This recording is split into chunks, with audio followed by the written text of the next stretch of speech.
Bueno, bueno. Quiero que me regalen un momento de su tiempo. Este sermón significa mucho para mí. Este sermón, hoy se lo dije a mi esposa, siento como que por fin lo voy a predicar. Como que lo he venido haciendo toda mi vida. Siento que este sermón comenzó a escribirse cuando yo tenía 5 años, 6 años. Mi padre es músico, le encanta la música, toca la guitarra, toca el requinto, cantaba en un dúo. Es más, antes de ser cristiano tocaba ¿cómo se dice? En tabernas, en bares. A él lo contrataban para dar serenatas, los novios a las novias. Y el Señor un día lo atrajo a su presencia, lo atrajo a sus pies, y cuando mi padre aceptó a Jesús se convirtió en un músico para él. Comenzó a escribir canciones, solamente quizás él me va a entender de qué tipo estoy hablando. Mi padre es un cantante de pasillos. Ustedes no saben lo que es un pasillo, los Perú saben de pasillo, pero pasillo es una melodía típica ecuatoriana. Mi padre comenzó a escribir pasillos. Cuando yo tenía como 5, 6, 7 años, comenzó a hacerme cantar con él sus pasillos. Y me enseñaba a cantar, me hacía cantar, mira, tú canta en este tono y en esto, y yo cantaba con él, y luego a él lo invitaban a cantar en grandes campañas, en cultos, en vigilias de iglesias, y ahí me llevaba, y yo cantaba con mi padre. Canciones que a veces ni siquiera entendía, pero bueno. Mi vida luego comenzó a girar alrededor de la música, y me encantó la música. Cuando ya me hice, bueno, digamos, muchacho, independiente, comencé a tomar mis propias decisiones. Comencé a escuchar más música, participé en un grupo, en otro grupo, luego me fui a estudiar, terminé mi carrera, comencé a ser pastor, y el primer trabajo como pastor que Dios me permitió tener fue ser pastor de niños, pastor de jóvenes y pastor de alabanza. Y por 2 años dirigía las alabanzas en una iglesia, y me encantaba porque todos los viernes y sábados nos juntábamos a repasar la música con los jóvenes para que el día domingo el culto estuviera... me encantaba, me apasionaba la música, me apasionaba cantar. Luego, después de 2 años, en el 2004, me mueven de ciudad a Santo Domingo de los Áchilas, pero era pastor principal de una iglesia, y habían buenos cantantes, y ya yo tenía que predicar, administrar, ir para allá, para acá. Entonces comencé a dejar de cantar, hasta el punto que comencé prácticamente a cantar una vez, como decimos en mi país, una vez a las 500. Ya casi no cantaba, pero siempre me encantó cantar, y siempre la música representaba algo para mí. Y a veces en momentos en los cuales yo me sentía triste, o me sentía preocupado, o me sentía un poco acorralado por decisiones que tenía que tomar, lo mejor que yo podía hacer, lo que yo hacía, era que iba a mi oficina, ponía música y trataba de pensar, o leer, orar. Increíblemente, a través de muchas canciones, Dios fue hablando en mi vida. Hay muchos sermones que lo escribí por una única canción que escuché. Y una de las cosas que mi esposa es testigo de que siempre hice fue viajar con algo al lado mío. En esos tiempos habíamos Walkman. No sé si se acuerdan los Walkman, que usted metía cassette. Después salieron los Discman. Era un aparato que usted le metía el disco y lo llevaba a donde usted quiera. Yo viajaba con ese Walkman, luego con el Discman. Luego me regalaron un iPod, un coso grandote, esos iPods gigantes que salieron hace años. Siempre estaba viajando con música. Pero un día comencé a escribir este sermón. Y escribir el sermón que lo he titulado Un canto en la oscuridad. Y comencé a escudriñar cánticos que se han hecho en la Biblia. ¿Quiénes cantaron en la Biblia? ¿Para qué cantaban? ¿En qué momento, en qué circunstancias cantaban? Y descubrí que la Biblia es un himnario poderoso. Es un himnario que usted va a encontrar más canciones que las que usted cree que existen. Pero habían cánticos especiales que quiero que en los próximos 25 minutos, prometo no tardarme más, van a decirnos algo muy poderoso y van a ministrarnos.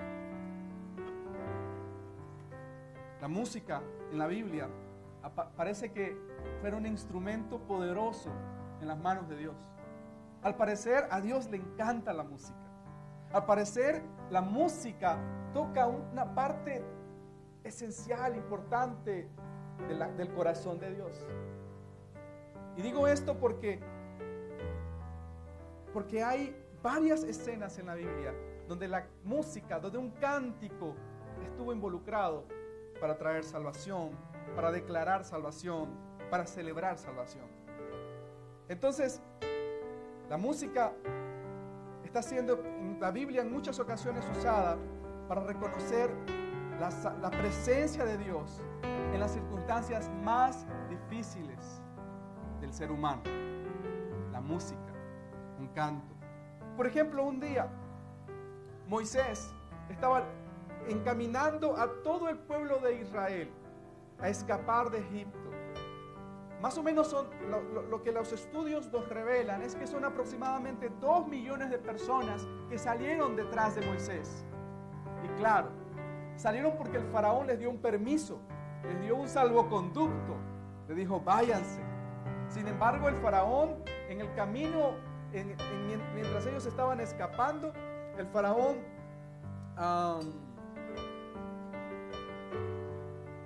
cambia de mente, toma otra decisión y dice, pues no, ya no quiero que se vayan y voy a perseguirlos. Y el faraón tomó cientos de caballos, quizás miles de personas, de soldados, para perseguir a estos israelitas que estaban escapando. Y en esa persecución los israelitas no tenían idea de a dónde ir. Estaban siguiendo una dirección que no era muy clara para ellos. Sin embargo, seguían el liderazgo de Moisés. Sin embargo, llegó un momento en el que la cosa se volvió crítica porque los caballos del faraón estaban cerca de ellos. Y al frente de ellos no había sino un gran mar que podría ser su sepultura, que podría ser el final de su historia, que podría ser el final de sus días. Sin embargo, algo sucedió. Es algo que usted y yo lo sabemos y que Charlton Heston se encargó de inmortalizar en la película Los 10 Mandamientos. Dios usa la vara de Moisés para que el mar rojo, ¿qué hiciera? Se partiera en dos. Entonces el pueblo pasó en seco. Interesantemente, y aquí viene la primera parte de este sermón. There is some feedback that is coming. Interesantemente, cuando pasaron el Mar Rojo, todos los 2 millones de judíos, de israelitas, con sus animales, con sus carretas, con todo lo que traían encima, cuando pasan el Mar Rojo, uno diría, ¿qué van a hacer? ¿Qué es lo que sigue? ¿Qué es lo que va a hacer Moisés? Quiero que ustedes se imaginen, como líder, usted sacó a 2 millones de personas de un pueblo. Y ahora hace que con su vara este mar se abra en dos. Luego lo hace pasar en seco. Luego ve cómo sus enemigos son tragados por el mar. Como líder, ¿usted cómo se sentiría? ¡Wow! Yo creo que me sentiría... ¿Usted ha visto cómo los gallos se ponen a la hora de conquistar a su gallina? Con el pecho así de inflado. Y yo creo que como líder uno se sentiría realizado, uno se sentiría... wow, lo logré. Y uno diría, wow, es tiempo como de que todos reconozcan mi liderazgo. Pero interesantemente, lo primero que hizo Moisés cuando pasó el Mar Rojo es hacer un cántico. Abran su Biblia, por ejemplo, por favor, en Éxodo capítulo 15. Hay varios versículos que mencionan este cántico, pero en realidad quiero que leamos solo 3. En Éxodo capítulo 15 van a descubrir uno de los más hermosos cánticos del Antiguo Testamento. Un cántico que reconocía la presencia de Dios, que reconocía la salvación de Dios, que reconocía que en el momento más crítico de su historia como pueblo, en el que quizás estaban al borde de la muerte, al borde de su extinción, el Señor vino en salvación por su pueblo. Y es por eso que este sermón lo he denominado un canto en la oscuridad. Porque muchas veces es un cántico lo que nuestra circunstancia necesita. Muchas veces lo que nuestras circunstancias necesitan no es queja tras queja, no es lamento tras lamento, es que nuestro corazón eleve un cántico en la oscuridad. Y fíjense lo que sucede. Miren el versículo 1, dice, entonces cantó Moisés y los hijos de Israel cántico a Jehová. Y dijeron, cantaré yo a Jehová porque se ha magnificado grandemente. Ha echado en el mar al caballo y al jinete. Jehová es mi fortaleza y mi cántico, y ha sido mi salvación, Dios de mi Padre, y yo lo enalteceré. Jehová es varón de guerra, Jehová es su nombre. Y podemos seguir porque el cántico es bastante largo, pero quería solamente leer los primeros 3 versículos para darles la idea de que un momento tan crítico como el que Moisés vivió y la experiencia que Moisés vivió con 2 millones de personas, que si se hubiesen muerto en ese momento, la historia se hubiese encargado de decir, Moisés fue el culpable. Moisés los sacó a morir. Moisés los arrancó de su mediana comodidad, si podríamos llamarle, a que mueran terriblemente aplastados por un ejército o ahogados en el mar. Sin embargo, este cántico revela que la gracia de Dios puede aparecer en los momentos más oscuros y más difíciles y más complicados de nuestra vida. Un canto en la oscuridad. El primer canto, entonces, que me impresiona, el primer cántico que llama la atención es el canto de Moisés. Pero hay un segundo cántico. Hay segundo cántico. Y por ejemplo, y antes de hablar de este segundo cántico, quiero que sepan, quiero que reconozcamos algo. ¿Cuál es el salmo más famoso de David para usted? El que todo el mundo sabe, incluso la gente que no va a la iglesia. Jehová es... Todos se lo saben. Es hermoso. Es el salmo que mis hijos primero aprendieron. Jehová es mi pastor, nada me faltará. En lugares, es un cántico. Este es un cántico. Es un cántico que probablemente nosotros leemos. Nosotros leemos aquí y no entendemos que es un cántico porque no escuchamos la música de fondo. Pero David era un músico por excelencia. Era tan buen músico que el rey Saúl le pedía a David que tocara el arpa cuando él era atormentado. Y cuando David tocaba el arpa, el tormento de Saúl huía. Era tan buen músico David que se convirtió en precisamente eso, en su fama de salmista, de músico. Entonces el Salmo 23 es un cántico. El Salmo 23 es una canción. Para nosotros hoy es un salmo que declamamos, pero era una canción. David lo escribió, David lo cantó. No sé qué ritmo le puso, no sé si fue una suave balada, no sé si fue un pasillo, no sé qué tipo de música hacía David. No sé qué tipo, tendría que hacer un estudio un poco histórico para saber qué tipo de música se tocaba en esa época, pero el Salmo 23 es un cántico. Jehová es mi pastor, nada me faltará. En lugares de delicados pastos me hará descansar. Junto a aguas de reposo me pastoreará. Confortará mi alma. Me guiará por sendas de justicia por amor de su nombre. Entonces, es un cántico hermoso. Lo que nadie sabe es que en qué condiciones David escribió este cántico. Pero yo sí sé. Y les voy a invitar a que ustedes lo sepan también. El capítulo 22, el capítulo anterior al 23, solamente un capítulo antes, nos muestra el contexto en el que David estaba pasando en ese momento. En otras palabras, el momento en el que David escribe el Salmo 23, uno diría, wow, quien escribió ese cántico, quien escribió esa canción, estaba en el mejor momento de su vida. Estaba en los pastos más verdes de su existencia. Estaba en los días más brillantes de su vida. Pero no. David estaba pasando uno de los momentos más difíciles de su existencia. Y el Salmo 22, ¿pueden abrir conmigo su Biblia? El Salmo 22 nos muestra las circunstancias que David estaba viviendo antes de escribir el Salmo 23.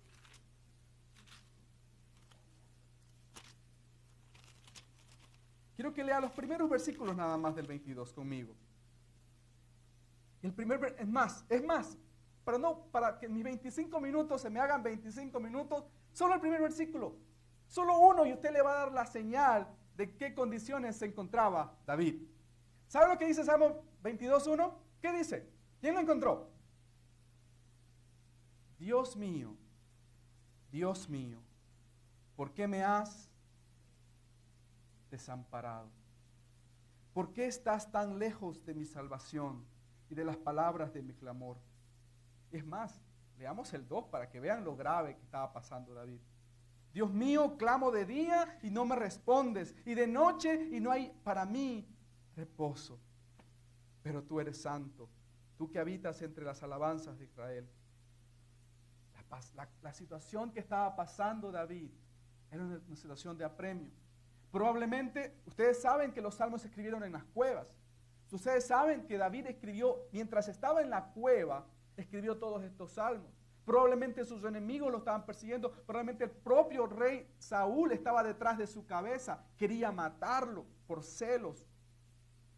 En las circunstancias que el rey David escribe este cántico, en unas circunstancias que muestra que lo último que uno haría es cantar. Sin embargo, David comprendió algo, querida Malu. ¿Sabes lo que comprendió David?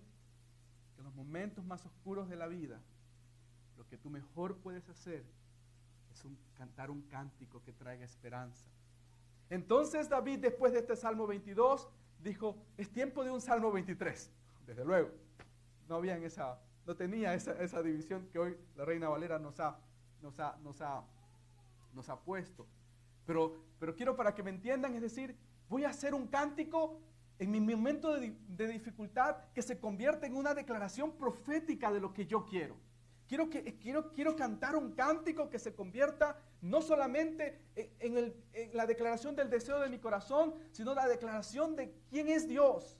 Y si la presencia de Dios la siento alejada por lo que estoy viviendo, a través de este cántico la voy a traer. Y entonces comienza a escribir el Salmo 23. Y entonces, en medio de un momento de persecución, en la que ni siquiera su nariz podía asomar fuera de la cueva porque lo mataban, escribe, Jehová es mi pastor, nada me faltará. En lugares de delicados pastos, dígame si crece pasto en una cueva, me hará descansar. Junto a aguas de reposo me pastoreará, confortará mi alma. ¿Quién puede dormir confortablemente si sabe que lo están persiguiendo para matar? ¿Quién? Nadie. Pero David sí. Porque un cántico en la oscuridad puede darte la esperanza, la alegría, el entusiasmo para sacarte de cualquier cueva en la que tú puedas estar metido. Entonces, el primer cántico que me llama la atención, me inspira, me invita a soñar es el cántico de Moisés. Es el cántico que aún en medio de la posible muerte reconozco que la presencia de Dios me puede salvar. El segundo cántico que se convierte en un cántico en la oscuridad que me inspira es el canto de David. El canto de alguien que está siendo perseguido, que su cabeza tiene precio, pero que él sabe a través de un cántico declarar proféticamente que su Dios es su pastor y que no lo va a abandonar y que ya esta prueba pasará y que cuando pase mi pastor me va a pastorear en pastos verdes y tomaré agua de vertientes tranquilas. Un cántico que trae esperanza, un cántico que trae consuelo. Y un cántico más es el cántico de María. Interesante, porque María es una mujer que es una niña, es una señorita que está embarazada. Ustedes ya saben la historia. El ángel le informa a María lo que estaba ocurriendo. Y como alguna vez nos dijeron, era fácil para María creer el mensaje, porque era una mujer piadosa, era una buena mujer. Entonces para María fue un momento crítico, sí, pero el pensar qué va a decir la sociedad me va a creer. La sociedad va a creer que yo tengo un bebé del Espíritu Santo y aún más. ¿José me va a creer? ¿Ustedes creen que José me va a creer esa historia? Claro, uno diría, ay, alguien alguna vez nos dijo aquí, ustedes pónganse en los zapatos de José. ¿Creerían esa historia? No es fácil. Entonces pónganse en los zapatos de María un momento, sabiendo de que sí, usted tiene su verdad. Usted sabe lo que Dios ha hecho con usted y que lo que lleva en su vientre es el Hijo de Dios.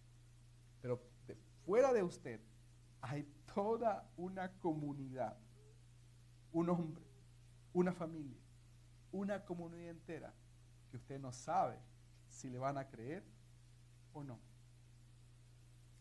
Pero entonces María decide hacer algo. ¿Qué cree usted que María decide hacer? María decide hacer un cántico. ¿Puede leer su Biblia? En Lucas capítulo 1.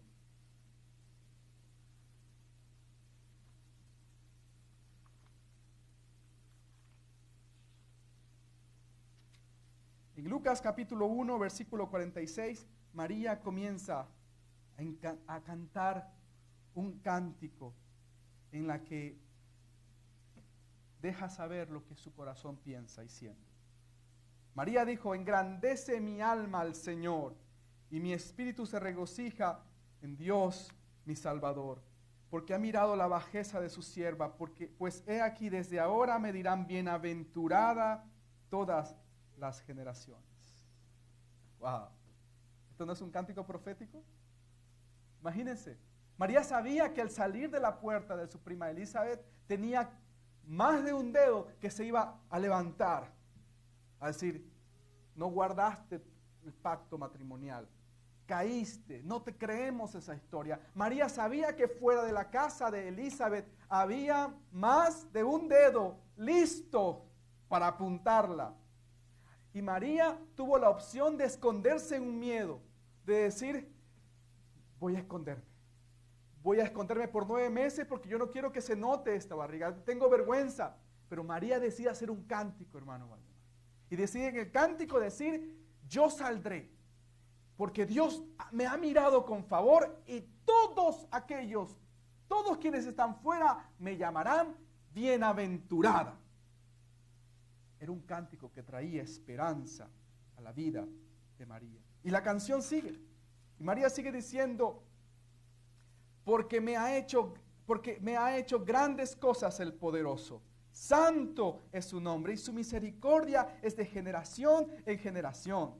A los que le temen, hizo proezas con su brazo, esparció a los soberbios en el pensamiento de sus corazones. Quitó de los tronos a los poderosos, exaltó a los humildes. A los hambrientos colmó de bienes, a los ricos envió vacíos. Socorrió a Israel su siervo, acordándose de la misericordia, de la cual habló a nuestros padres para con Abraham y su descendencia para siempre. María, en un momento de oscuridad, aparentemente, en vez de esconderse en el miedo del qué dirán, en medio de esconderse en el miedo al fracaso, decidió cantar una canción. Decidió hacer un cántico en medio de la oscuridad. Un canto en la oscuridad. Moisés, David, María. Hay uno más. Y este es el último. ¿Y saben por qué hay uno más? Porque la humanidad fue de mal en peor. Dios, al ver la humanidad, siempre Dios, nuestro Padre, creó oportunidades de salvación, ya sea a través de sacrificios, de holocaustos, de ir al templo, de ofrendas, pero todos estos elementos salvíficos fueron arrollados por la pecaminosa vida humana, por la manera de vivir del hombre.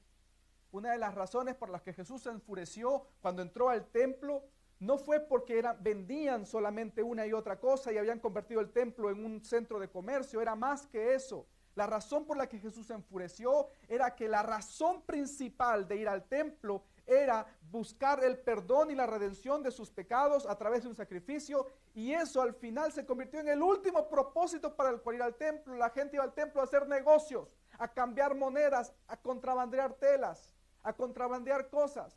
Cuando Jesucristo vio eso, se molestó de tal manera que comenzó a tumbar las mesas y a decirle que han convertido mi casa, su casa, en cueva de ladrones. Lo que estoy tratando de decir en este momento era de que todos los sacrificios que los hombres y las mujeres hacían en aquel tiempo ya eran insuficientes para la cantidad o la vida completamente hundida de pecado que la humanidad tenía, y todos estaban destituidos de la gloria de Dios por el pecado. Entonces Dios, el Padre, el creador de todo, vio a la humanidad y tomó una decisión, la decisión más importante del cielo, del reino de los cielos: enviar a su Hijo, a su unigénito Hijo, y lo envía a la tierra. ¿Y saben qué? Tiene la opción yo me imagino que Dios tuvo opciones, ¿Cómo lo envío? ¿Puedo? Si a Enoc, dice la Biblia que Enoc desapareció. Es un tipo de teletransferencia. Pudo haberlo dicho, listo, lo hago aparecer y ya está, pero no lo hizo. A Elías se lo llevó en carro de fuego. Quizás pudo haber pensado, voy a mandarlo con carros de fuego a mi hijo. No lo hizo así. Hay historias en la Biblia que hablan de apariciones de ángeles. Pudo haber mandado ángeles que hagan una calle de honor para que Jesús venga a la tierra, pero no lo hizo así. Decidió usar uno de los métodos, creo que menos imaginados por la mente humana. Un humilde establo, con una humilde mujer y un carpintero. Una familia que estaba por debajo del promedio, digámoslo. Y lo que sucedió fue de que este niño nace. Y cuando nace, uno diría, ¿qué va a hacer el cielo cuando Jesús nazca? ¿Qué va a hacer el cielo cuando Jesús nazca? ¿Qué hicieron ustedes cuando sus hijos nacieron? Cuando mi primer hijo nació, yo llamé a todo el mundo. Llamé a mi mamá, llamé a mi papá, mi suegra estaba conmigo, llamé a mis hermanos, llamé a mis hermanos de la iglesia, llamé a todo el mundo. Le dije, Joshua nació. Yo estaba tan feliz por mi primer hijo. Estaba tan emocionado. Mi esposa estaba tan adolorida. Pero era un día increíble. Cuando nació Mía, por ejemplo, Valeria, estoy seguro que te dolía, pero tu corazón no entraba en tu pecho de la emoción de que por fin la tenías entre tus brazos. ¿Qué hizo el cielo? Entonces me pregunté yo, ¿qué fue la primera cosa que hizo el cielo cuando Jesús nació? ¿Qué fue la primera cosa que hizo el cielo cuando el Salvador del mundo, vino a la tierra? Yo diría, ¿qué hizo el cielo? Mandó una lluvia de estrellas fugaces para que todos recordemos de que en una noche de estrellas fugaces nació el Salvador. ¿Qué hizo el cielo? Mandó fuego, hizo un viento recio, hubo un terremoto, algo que pasara a la historia para que nos recordara que ese día nació el Salvador. ¿Y saben qué encontré? Que la primera cosa que hizo el cielo cuando Jesús nació fue mandar un coro de miles de ángeles que cantaran una canción. ¿No me creen? Abran su Biblia. Abran su Biblia. Lucas capítulo 2. En Lucas capítulo 2, versículo 13 y 14, dice que habían unos pastores humildes que guardaban el horario de la noche, que cuidaban que probablemente animales feroces no se comieran las ovejas. Y mientras estos pastores humildes estaban cuidando a sus ovejas por la noche, probablemente estos pastores se estaban turnando. Un rato duermo yo, otro rato duermes tú, yo me despierto este rato. Mientras ellos estaban en su trabajo de cuidar a las ovejas. El término multitud surge en el versículo 13. Versículo 13, capítulo 2 de Lucas. Y repentinamente apareció con el ángel una multitud de las huestes celestiales. Yo lo dije la otra vez. Cuando es un ángel, uno dice uno. Cuando son 10 ángeles, podemos decir es una decena. Cuando son 100 ángeles, uno puede decir es una centena. Cuando son 1000 ángeles, la Biblia puede decir es un millar. Cuando es 1.000.000 de ángeles, la Biblia puede decir es 1.000.000 de ángeles. Pero cuando el término que usa la Biblia es una multitud de las huestes celestiales, es porque hace rato ya no se pudo contar cuántos eran. Lo que estoy tratando de decir es que la primera cosa que el cielo hizo, la primera cosa que Dios hizo cuando su Hijo unigénito vino a la tierra, es mandar tantos ángeles que los hombres no los puedan contar para que canten una sola canción. Y la canción que cantaron fue: gloria a Dios en las alturas y en la tierra paz, buena voluntad para con los hombres.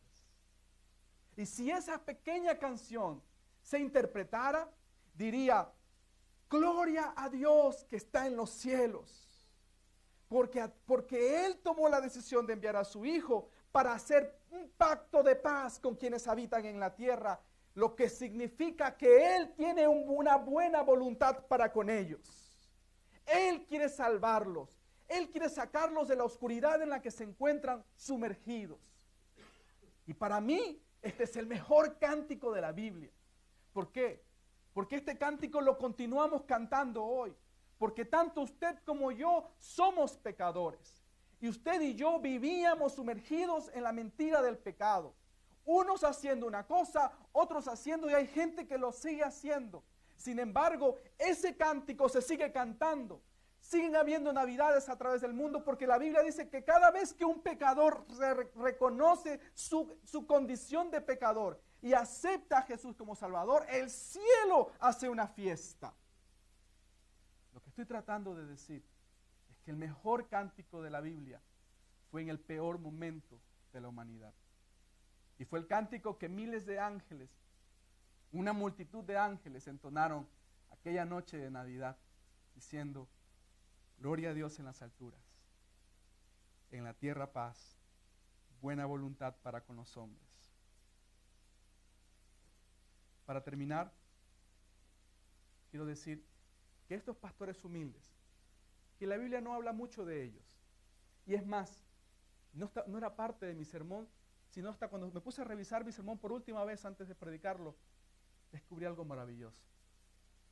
Que las personas que atreven a vivir y a cantar estos cánticos en medio de la oscuridad, no solamente encuentran una misión para la vida, sino que encuentran una razón por la cual cantar.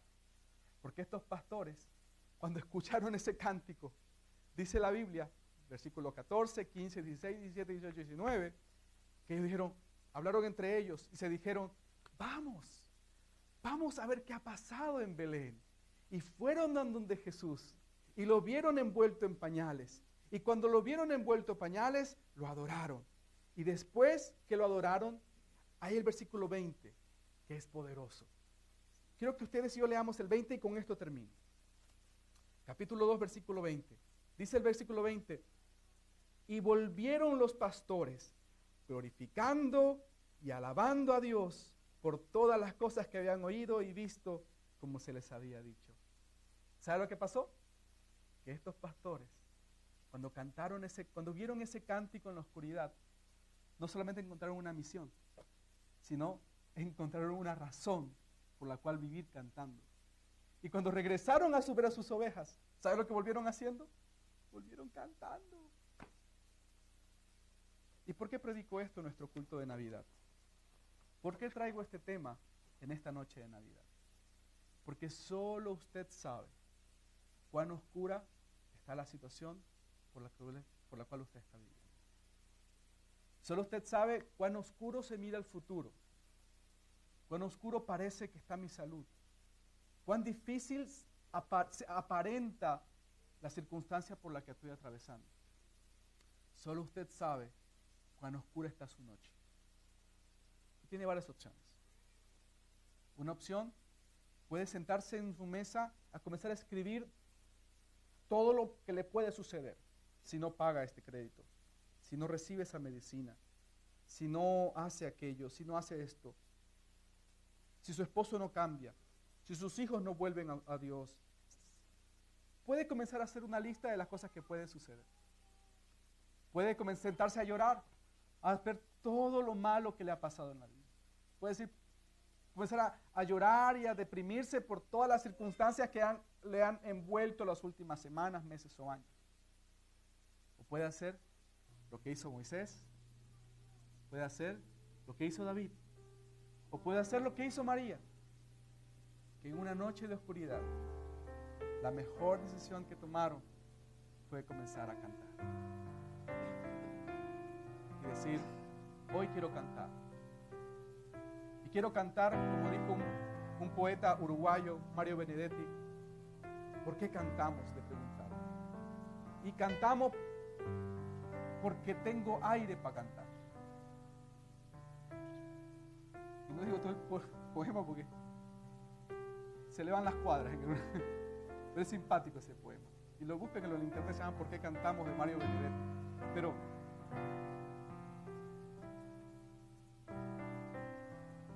o nos quejamos, o lloramos, o nos ponemos a cantar.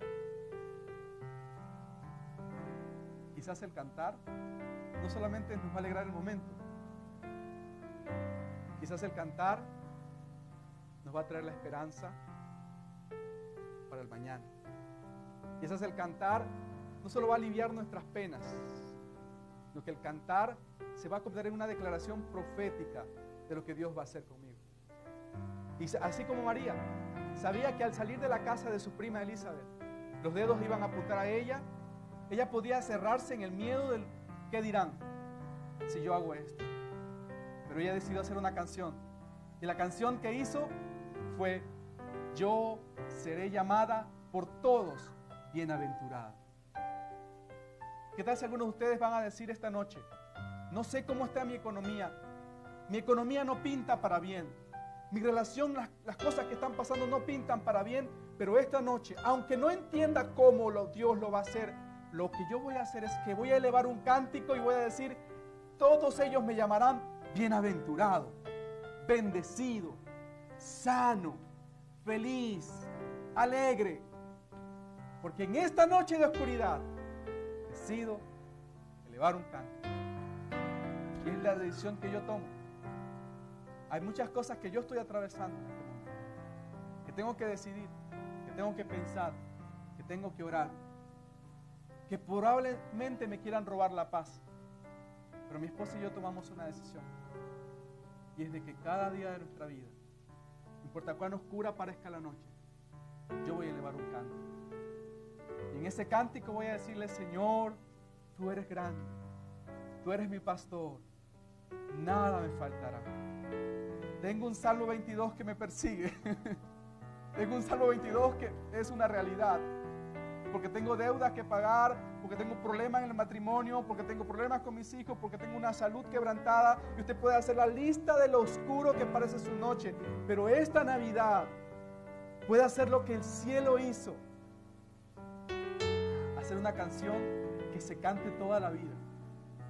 Porque cuando un hombre se salva, cuando una mujer se salva, ese cántico de los ángeles se vuelve a cantar: gloria a Dios en las alturas, en la tierra paz, buena voluntad con nosotros. Entonces, ¿qué tal si hacemos juntos un canto? Bajo sus pies. Y cuando mi padre aceptó a Jesús, se convirtió en un músico para él. Comenzó a escribir canciones. Solamente quizás él me va a entender de qué